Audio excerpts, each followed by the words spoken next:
வயதான பெற்றோர் மறைந்த பிறகு சுந்தரராஜன் குடும்பத்துடன் தனது சித்தியுடன் வாழ்ந்து வந்தார். ஆனால் அந்த சித்தியின் தாக்கத்தால் சுந்தரராஜனும் வழிபாட்டை கைவிட்டார். ராமானுஜரின் ஆசீர்வாதத்தால் சுந்தரராஜனின் மனைவி சுமதி கொங்கு பிராட்டி என்ற பெயரை பெற்று பக்தியுடன் பெருமாளை சேவித்தாள்.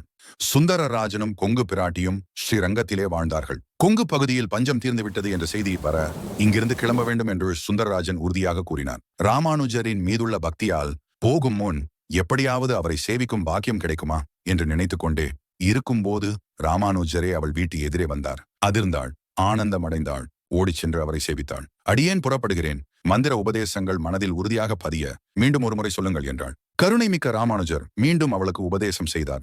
என் ஆத்மாவை காக்க ஏதேனும் தாருங்கள் என்ற போது தன் திருவடி பாதுகையை அவளுக்கு தந்தார். அதை வாங்கிக் கொண்டு ஒரு பிரதட்சிணம் வந்து ராமானுஜரின் வடிவழகை மனதில் வாங்கிக் கொண்டு கவலையின்றி கொங்கு பகுதியை நோக்கி ஸ்ரீரங்கத்திலிருந்து புறப்பட்டாள்.